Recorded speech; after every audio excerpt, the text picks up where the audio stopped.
Oi, gente, tudo bem? Meu nome é Carol Oliveira e estamos aqui na segunda edição do Conversa de Fundos na nossa nova fase. E hoje vamos falar de um tema super interessante para os investidores pessoa física, que são os fundos imobiliários.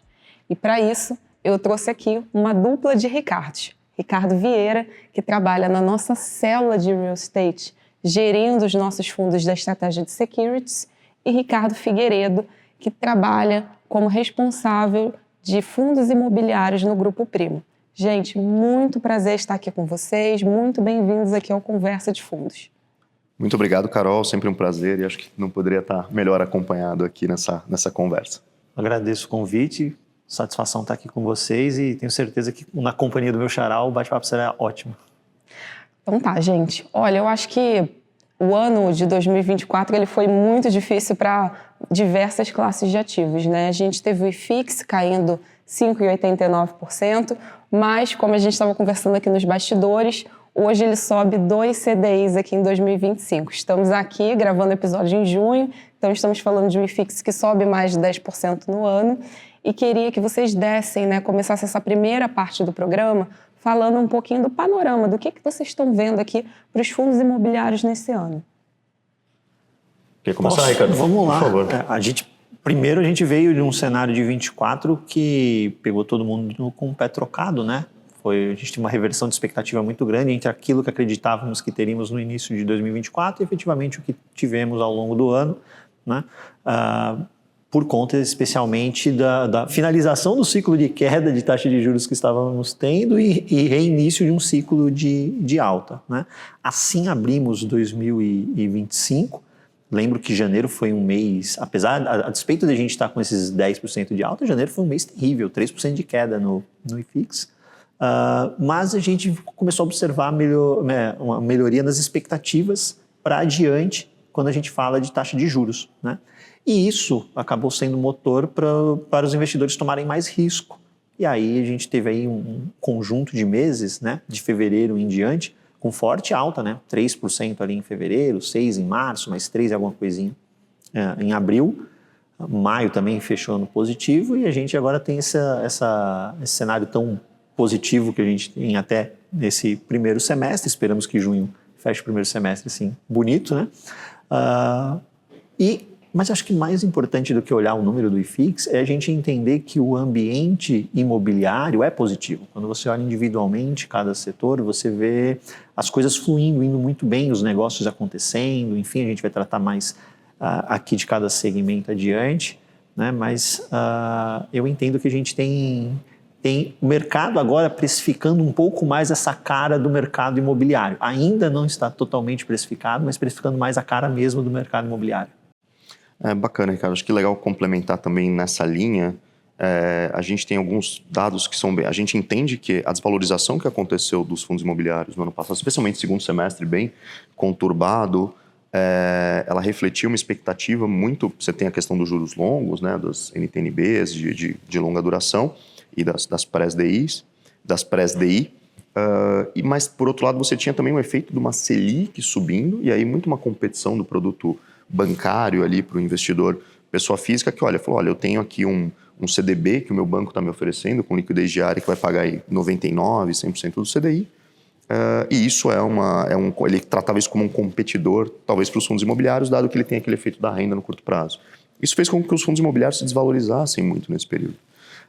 E isso acontecendo, a gente chegou a ter um yield, né, a gente chama de yield spread. A gente pega, por exemplo, uma NTNB de 10 anos, ela chegou a pagar mais de 4,2 pontos percentuais de yield, os dividend yield médio dos fundos de tijolo, 420 bips, né, 4,2 pontos percentuais acima da NTNB. Isso a gente só tinha visto em 2016. Eram patamares similares na crise em 2016. Só que você olhava para a crise ali em 2016, você tinha a vacância subindo muito, os aluguéis caindo, a inadimplência aumentando, as empresas devolvendo a área, demitindo, etc. Enquanto hoje você vê o contrário, né? A gente vê as grandes áreas que a gente analisa, por exemplo, no mercado de escritório, só para citar um exemplo aqui em São Paulo, região de Faria Lima, JK, Itaim, nas mínimas históricas de de vacância, né, e é abaixo de 5%, que a gente trata como uma vacância estrutural, é abaixo de próxima a zero, né? E os preços de aluguel finalmente se recuperando de forma bem acima da inflação. Então, o fundamento imobiliário segue muito sólido. O que a gente sentiu foi, olha, uma reprecificação dos ativos do mercado como um todo, e os fundos imobiliários não são exceção, né? É natural que sofram, mas o fundamento mesmo da renda e do valor do imóvel por trás se mantiveram muito sólidos. Então, acho que é um viés muito interessante da gente olhar e pensar na recuperação do setor, que acho que explica muito a recuperação nesse ano e acho que dá espaço para mais ganhos no curto e médio prazo também. Ricardo, até pegando seu gancho, você falou bastante, né, do ambiente propício, né, para o setor imobiliário. Quando a gente olha, né, tijolo, papel, tem algum setor que você tem observado que tem se destacado mais? Vamos lá. Os destaques, eu acho que eles ocorrem por vias diferentes.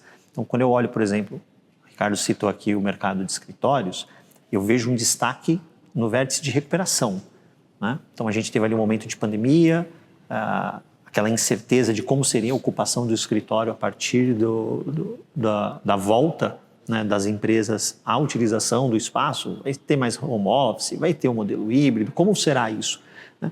E foi uma volta mais lenta, até porque as empresas precisavam entender e desenhar como elas queriam ocupar esse espaço em algo que não existia, esse modelo não existia antes, né?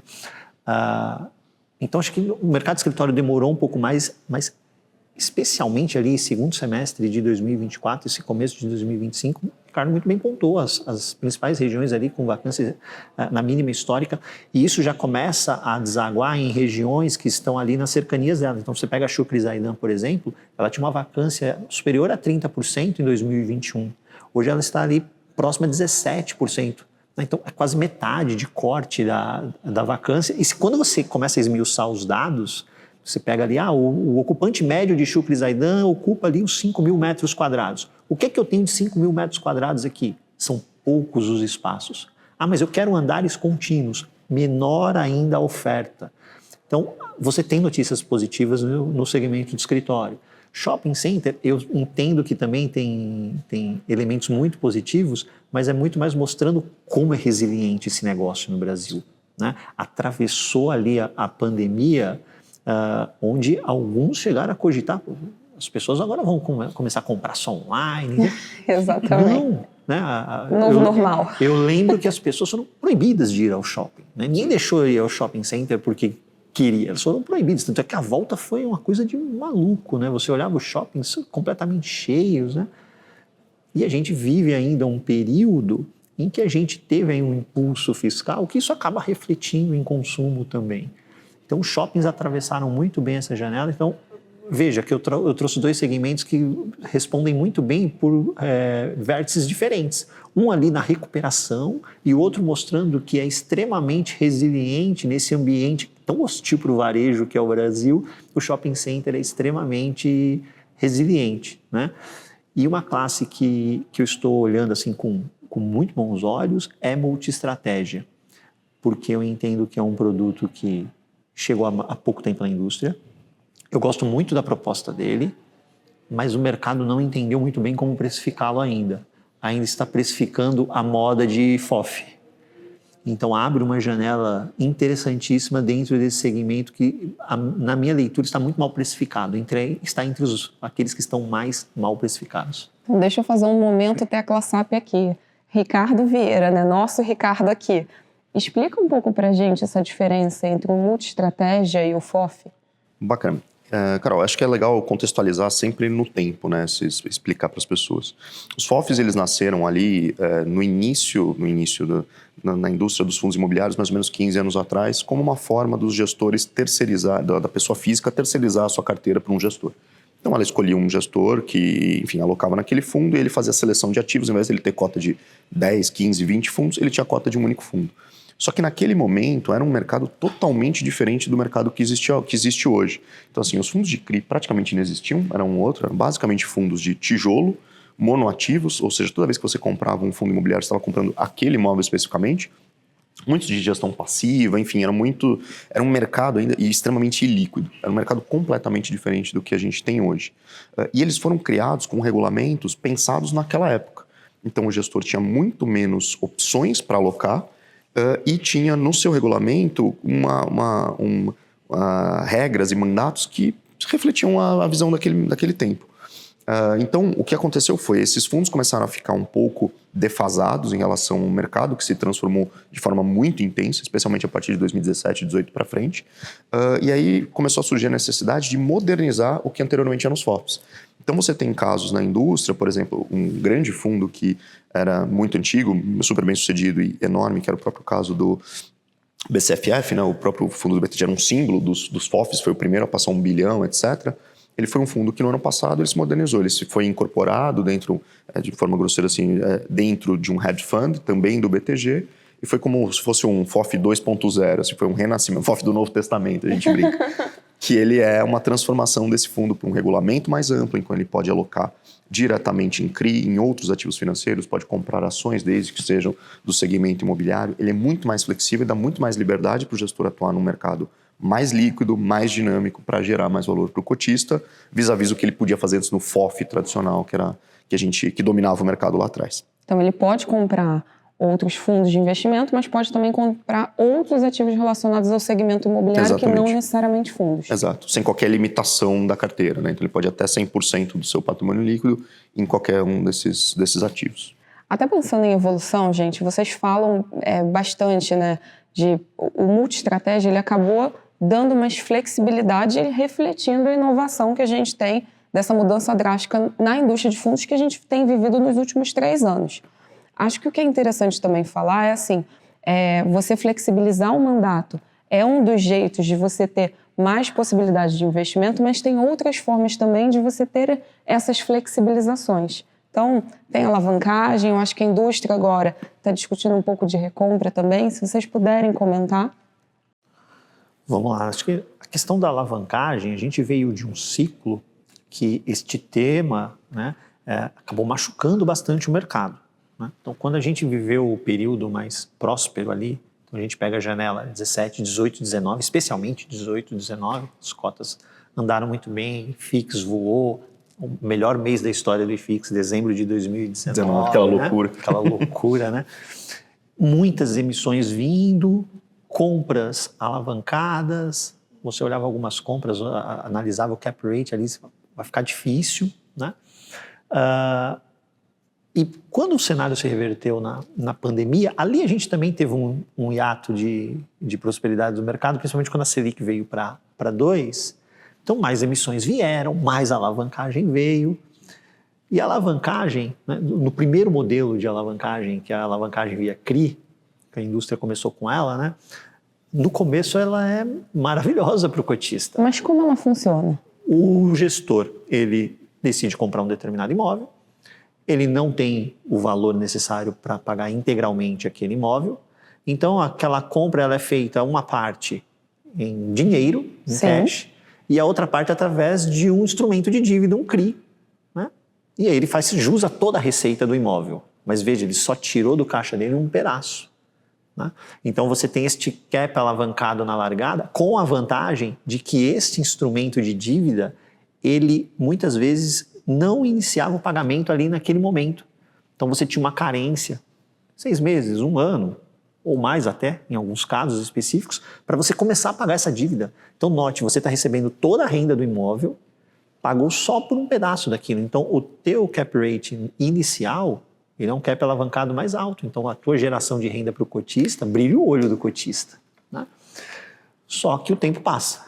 Então chega um momento em que você tem que pagar essa dívida. Nos juros ele pode fazer uso da receita imobiliária dele, mas para as amortizações, ele não pode fazer uso da renda imobiliária. O que ele precisa fazer? No final das contas, ele tem algumas saídas. Ou ele faz uma emissão, capta dinheiro e paga, ou ele vende ativo. E no cenário adverso, todas essas alternativas ficam muito ruins. Por quê? Para captar é mais difícil, porque normalmente a tua cota de mercado está abaixo da patrimonial, fazer emissão nesse cenário é muito ruim, é mal visto no mercado. Vender imóvel, no cenário ruim, a tua venda, primeiro que você vai ter um leque menor de compradores e o cap mais elevado é uma venda pior para você. E as informações são públicas. Quem vai comprar, às vezes outro fundo sabe da sua, como você está apertado, né? Então exatamente, ele sabe que você... Então, algumas propostas chegam a serem indecorosas, né? E no final das contas, mas é uma dívida, você tem que pagar. Talvez rolar dívida, mas o credor do outro lado, ele vai querer algo a mais para poder rolar essa dívida. E fora isso, muita dívida foi criada lá naquele cenário do CDI 2. Indexada a CDI. Agora, esse CDI foi embora. Eu particularmente, eu não gosto de ver as alavancagens indexadas a CDI. Eu prefiro ver um casamento. Se a minha renda cresce por IPCA, porque os meus contratos são corrigidos por IPCA, por que o meu passivo, a minha dívida vai crescer por CDI? Minimamente case isso, né? Ainda que em determinados cenários a turma prefira o CDI, mas note o CRI longo, a gente fala de uma dívida de 10 anos, 15 anos, 20 anos, isso é Brasil, né? Então acho que a gente contextualizou o que é, o instrumento ele é positivo quando bem utilizado. Porque se você conseguir montar uma securitização, uma dívida, em que o custo dela seja inferior a essa geração de renda natural que o imóvel tem, ela é ótima, ela vai turbinar aquela renda ali para o teu cotista, né? Você comprou um bom imóvel primeiro, ele vai se valorizar ao longo do tempo, então é positivo, né? Algumas pessoas demonizam o instrumento, falam, não, o problema não é o instrumento, às vezes é a má utilização do instrumento, tem que separar isso. O imóvel, é o perfil da dívida. Você tem que ver quem está utilizando, como está utilizando. Então, a alavancagem muito bem feita, ela é positiva para o fundo, mas precisa ser bem feita. Eu acho que faz parte de um processo que a gente está passando, talvez, de reeducação do mercado e de transformação dos fundos imobiliários. Que é isso, a gente pega um mercado até antes de 2017, 2018, você não via alavancagem dos fundos para comprar imóveis, era raríssimo. Então, o investidor não associava o instrumento da alavancagem aos fundos imobiliários. Enquanto no mercado de equities é absolutamente comum. Você não tem empresa que não tenha dívida, umas a mais, outras menos. Se você está excessivamente alavancado, o mercado já começa a te olhar um pouco torto. Se você está menos alavancado, às vezes isso é positivo. Então, é uma questão de reeducação.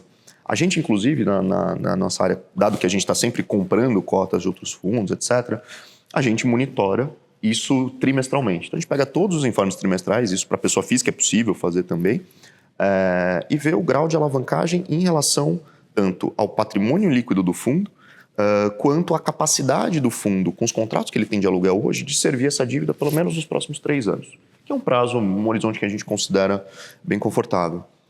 A gente pega todos os fundos do IFIX.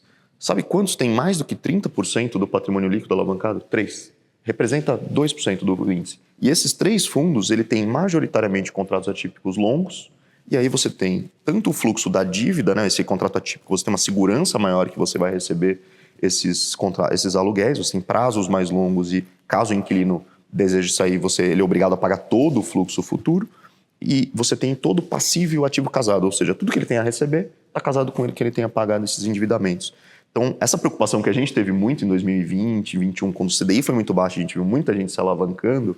Eu acho que a gente teve a gente chama um de-risk, né? O mercado ele soube fazer um pouso suave desse endividamento nos últimos anos. Então, o que era uma preocupação nossa há 2, 3 anos atrás, hoje está bem mais moderada. E agora a gente está observando, né, alguns trimestres para cá, um novo instrumento de alavancagem que é você postergar o pagamento, que o pessoal chama de seller finance, né? Onde você simplesmente está combinando com o vendedor, falando, vou pagar um pedaço daqui a 1 ano, 1 ano e meio, né? Com um custo muito menor, porque normalmente essas operações ali elas são corrigidas ou com CDI puro, né? Então não é um CDI mais alguma coisa, é um CDI puro, ou algumas inclusive que é um IPCA puro, que é melhor ainda, né? O custo ficou ainda menor. Né? O ponto é que você tem uma janela mais curta para poder endereçar essa dívida. Então é assim que que o gestor vai operar. Olha, eu tenho uma dívida mais barata, mas é um horizonte mais curto para eu endereçar isso, ou uma dívida que é um pouco mais cara, mas num horizonte mais longo. Mas é mais um instrumento que surgiu, que eu gosto, né? Eu acho que o gestor ele precisa ter essas ferramentas para comprar os bons ativos para melhorar o portfólio dele. Então, mais uma vez, não é a questão da ferramenta, é o uso. E aí fica o papel, né, dos investidores de observar como esses gestores estão fazendo fazendo uso dessas ferramentas. O Ricardo citou, ele monitora, né, o endividamento em relação ao patrimônio líquido. Além disso, eu gosto de olhar o endividamento em relação ao ativo. Também. Porque no final do dia, o que eu tenho para custear essa dívida no limite? São os meus ativos. Então, quando você faz esse ratio, essa divisão, o teu grau de alavancagem é ainda menor. Sim. Né? Porque tua carteira de ativos é maior do que o teu PL, né? Sim, então, o teu grau de endividamento real, né? Porque no final das contas é isso, né? O que eu tenho de ativo para custear essa dívida. O meu grau de endividamento é ainda menor. Né?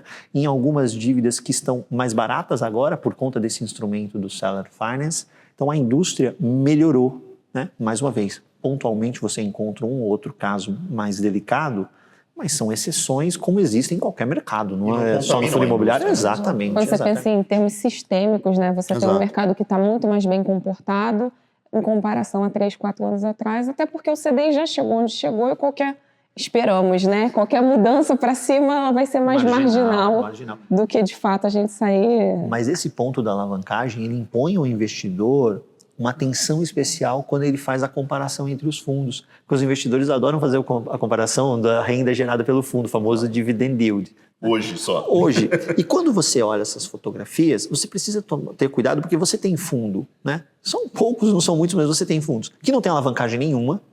Você tem fundo que tem alavancagem, mas ele já está fazendo os pagamentos daquele serviço de dívida, e você tem fundo em que algumas estruturas de alavancagem foram roladas, então elas não estão pressionando o teu caixa hoje. Ou seja, você está comparando, né, frutas que não são comparáveis, são todas frutas, né? Dividend yield, só que elas não são comparáveis. Exato. Então isso requer, quando você olhava lá no começo da indústria, monoativo, né? Gestão passiva, não tinha alavancagem. Aí era praticamente tudo a mesma coisa. Você só não podia, tem que tomar cuidado com o segmento. De resto era a mesma, dentro do mesmo segmento era praticamente a mesma coisa. Agora não, agora você precisa tomar mais cuidado nessa comparação. E eu acho que tem um ponto também, essa demanda, o olhar muito fixo no dividend yield ali de curto prazo, muitas vezes faz com que você, às vezes...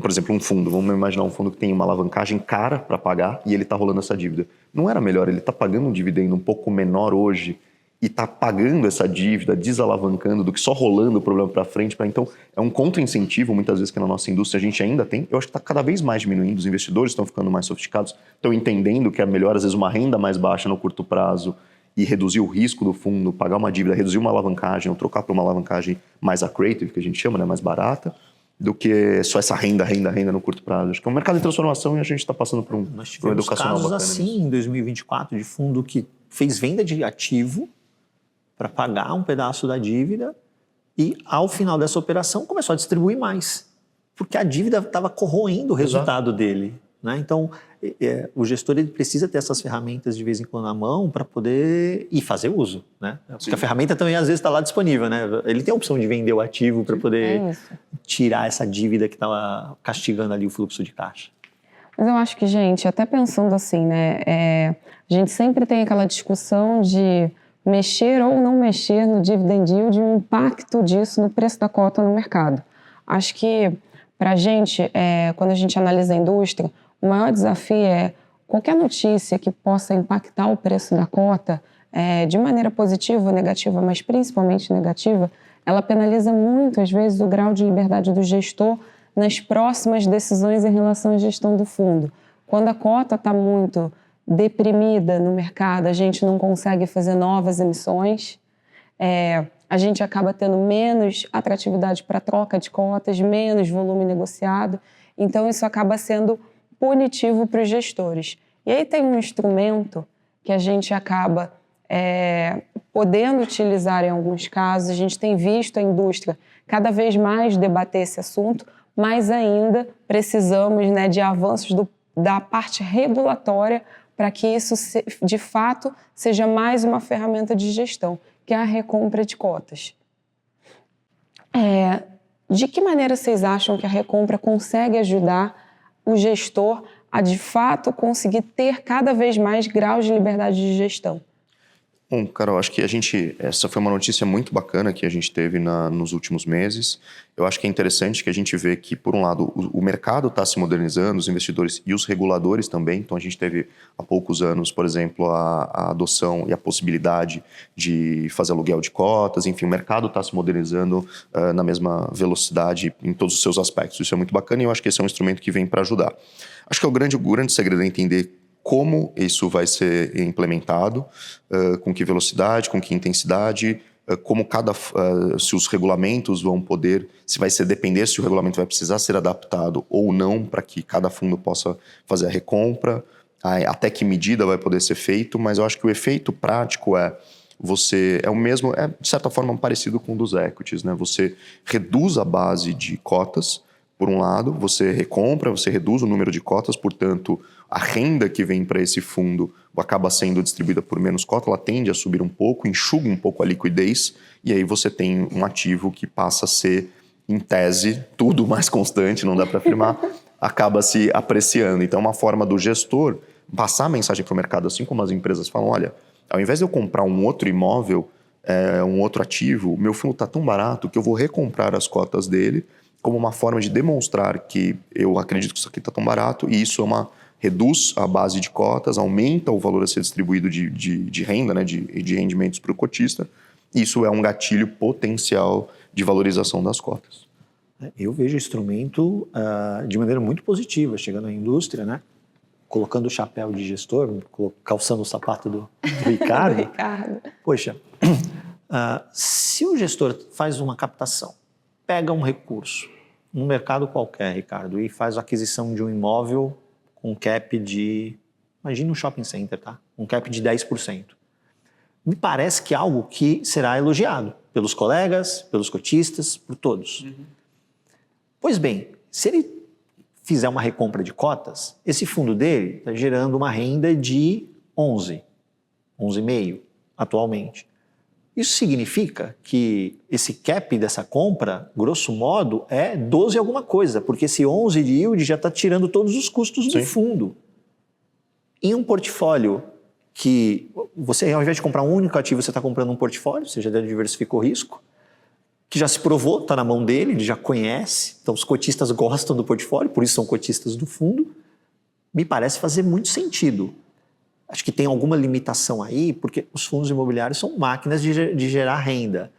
A máquina de gerar renda carrega pouco caixa. Então, isso também não tem o poder de transformar nenhum fundo imobiliário da água para o vinho do dia para a noite. Porque, estruturalmente, um FII carrega pouco caixa. Né?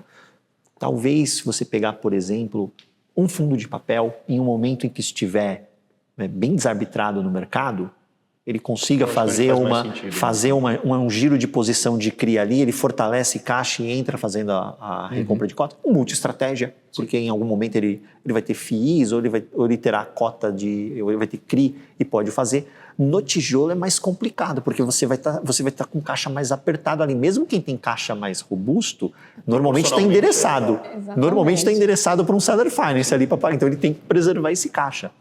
Mas mesmo nesse caixa mais limitado, é mais um elemento que, se por um lado não tem o poder de transformar ali da água para o vinho, acho que é mais uma sinalização para o mercado de olha só como a minha cota no mercado está tão mais barata.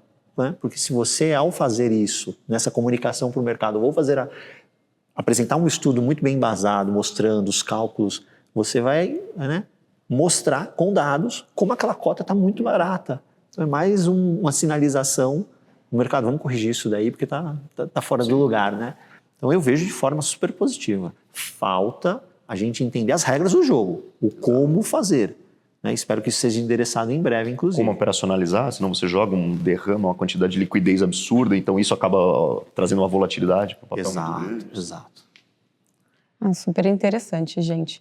Eu acho aqui que para a gente finalizar e eu não me alongar nesse episódio de Conversa de Fundos, eu queria fazer uma última pergunta. Eu acho que a gente fala bastante, né, da Selic alta e sempre eu estou abrindo o jornal e está lá.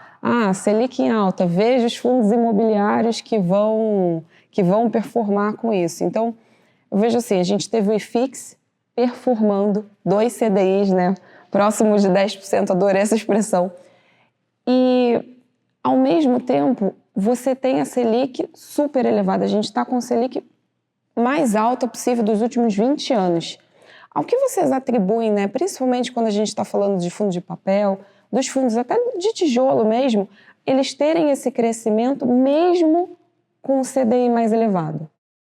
Eu acho que tem um efeito que historicamente os fundos imobiliários eles sofrem muito mais enquanto a Selic está aumentando do que no momento em que ela atinge o seu pico.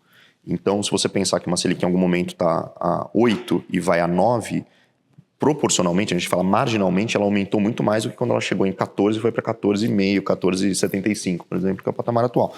Então, o investidor vai ficando muito mais sensível nesse processo e quando ele atinge o topo da Selic, as cotas já se desvalorizaram demais, o grau de descolamento entre o valor da cota no mercado negociado ali na bolsa e o valor do metro quadrado do imóvel ali e a economia real já se descolaram completamente.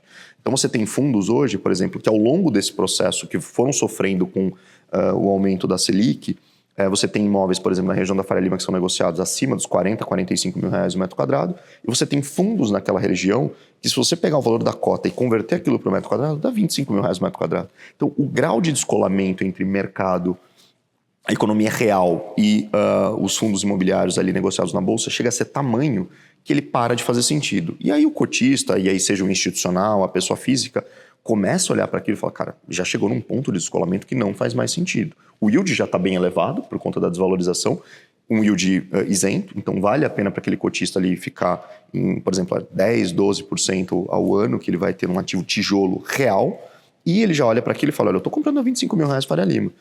Esse mercado pode até demorar para voltar. Eu não sei por quanto tempo a Selic pode permanecer nesse patamar mais elevado. Pode até subir mais um pouquinho e tal. Mas já está tão descontado esse imóvel, esse ativo, e eu já tenho essa renda tão elevada no curto prazo, que você começa a ter uma demanda de novo por esse produto. Então eu acho que é isso que justifica que historicamente é esse movimento que a gente vê. O começo da Selic você tem um impacto muito grande. Quando ela vai batendo no pico do ciclo, antes mesmo dela reverter, você já começa a ter os investidores voltando para esse tipo de ativo e aí naturalmente você tem a valorização das cotas e, por exemplo, esse ano a gente está dando pouco mais de 200% do CDI até o momento. Quando a gente observa historicamente, né, então eu volto no último ciclo fechado, né, porque essa última queda que a gente teve ali foi uma quedinha e já foi só uma barrigadinha, né? Mas se você pegar ali o período que antecedeu o primeiro corte, quando a Selic estava lá 14,25, o primeiro corte, ela saiu de 14,25 veio para 14. Foi nanométrico, né? Então você vê uma janela ali, acho que de 18 meses, uma coisa assim anteriormente, o IFIX ele subiu mais de 20%, 31%, se não me engano. Né? E o Selic estava 14, deu mais de 2 IFIX. Numa janela em que a Selic estava parada e quando caiu 0,25 lá no final, né? Mas por quê? Porque o mercado ele vai precificando a narrativa. Quando você está no começo, qual é a narrativa? Onde esse juro vai parar? Uhum. Então, ia parar, vamos lembrar, 16 chegaram a falar, em Selic 16 chegaram a falar. Então, por isso que caiu tanto lá no segundo semestre do ano passado. Não só chegaram a falar, isso era precificado nos títulos novos. Exato. Era isso, né? Ou seja, as pessoas estavam botando dinheiro nisso. O economista verbaliza, o trader bota ordem, né? Então, era o economista dizendo, olha, eu acho que vai para 16 e as boletas mostravam isso na curva de juros. Beleza. Quando você está lá no final, as narrativas precisam continuar, só que agora elas continuam. Quando será que a gente começa a cortar? E a gente já começou a ouvir alguma coisinha nessa sinalização, nesse sentido no mercado. Quando você começa a ouvir esse tipo de coisa, o mercado já vai tentando antecipar esse movimento. E você percebeu isso onde? Nos títulos públicos federais, então as NTNBs, né, o Tesouro IPCA para o investidor comum, a taxa fechando ao longo desse ano, a taxa menor em relação ao que você tinha em dezembro do ano passado. O futuro do DI, a taxa fechando também. Ou seja, se a expectativa é de uma remuneração menor desses ativos para mais adiante, a Selic vai cair, eu já vou tomando posição de risco. Por esse ponto que o Ricardo muito bem colocou. A assimetria é muito favorável nesse momento. Eu tenho um carrego de renda espetacular a preço de mercado dessas cotas, né? Então eu aguento esse desaforo de pode ser que não caia ainda no final de 2025, caia alguma coisa em 26. Se eu errar esse timing, não tem problema, eu não estou aqui para fazer market time. Mas eu já estou fazendo um carrego de renda muito bom e comprando ativos com preço tão descontado que eu ainda vou incrementar com ganho de capital espetacular mais adiante, né? Tem um estudo muito bacana dos nossos colegas da Canuma Capital, que eles fizeram em dezembro, naquele mês que foi uma quinzena sangrenta, depois uma quinzena de recuperação, foi um negócio totalmente, enfim, peculiar. A Canuma Capital publicou um estudo naquela época muito bacana. O que eles fizeram? Eles voltaram 8 anos no tempo e fizeram observações diárias. Basicamente, eles olhavam que toda vez que os fundos de tijolo ficavam mais do que 13% descontados em relação ao valor patrimonial, aí sem fazer qualquer juízo de valor quanto ao valor patrimonial está bem marcado ou não, ele fazia de uma forma mais macro do mercado. Acima de 13% de desconto, em 98% das observações diárias que eles fizeram, o mercado nos 12 meses seguintes batia o IFIX e batia o CDI com muita tranquilidade. Por quê? E geralmente eram em cenários que o CDI estava mais alto, ou seja, porque os fundos já tinham apanhado tanto, e a gente naquela época estava com 16% de desconto médio entre do tijolo em cima do valor patrimonial. Os fundos já tinham sofrido tanto que mesmo num cenário de Selic mais elevada, dali para frente você tendia a ter uma performance já superior a um CDI elevado naquele momento. Então, assim, esse estudo ficou muito bacana que a Canuma publicou no ano passado e a gente usou bastante como forma de justificar. E exatamente o que a gente viu nesse ano. Num cenário que a Selic ainda está subindo um pouquinho, terminando talvez o ciclo de alta, a gente já está dando 200% do CDI. Eu me lembro desse estudo, porque eu gosto muito desse tipo de tese, que é a tese de consistência. Né? Porque ela joga por terra aquelas boletas mágicas. Eu comprei em determinada data e ganhei dinheiro, mas se eu não comprei nessa data, não serve então. Acabou. Porque esse daí ele mostra as compras diárias. Então, independente do dia que eu comprar, se eu carregar um ano, eu bati o benchmark do mercado e bati o CDI, né? O famoso maratonista, né? Mas uma janela de 1 ano. Então, eu me inspirei nesse estudo e eu falei, agora eu quero janelas de 2 anos e janelas de 3 anos. Para fazer mais sentido, né?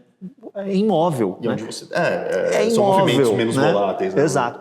E a performance fica ainda melhor.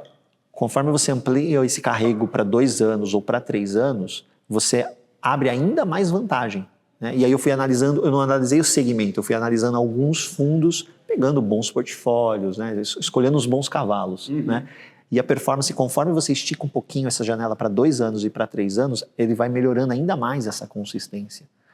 Então, quando a gente chega nesse momento de mercado em que você vê renda elevada, que a gente está vivendo agora, cota tão depreciada, por isso que eu gosto dessa janela de 24 meses para carrego de posição. Você comprou, carregar por 24 meses os bons fundos, olha, vai ser muito difícil você ter um resultado ruim. Muito difícil mesmo. Concordo plenamente. Gente, muito obrigada por terem participado do Conversa de Fundos hoje. Ricardo, nosso convidado externo, muito obrigada por ter vindo aqui gravar. Ricardo, nosso convidado interno, né? Obrigada por ter dado seu show aqui no programa e também no escritório. Gente, para quem quiser conhecer um pouco mais das nossas estratégias de real estate, não deixe de conferir o nosso site realestate.patria.com, além também de acompanhar o Conversa de Fundos todos os meses no YouTube, nossas postagens no LinkedIn e também o Instagram do Patria nas redes sociais. Muito obrigada, até o próximo Conversa de Fundos.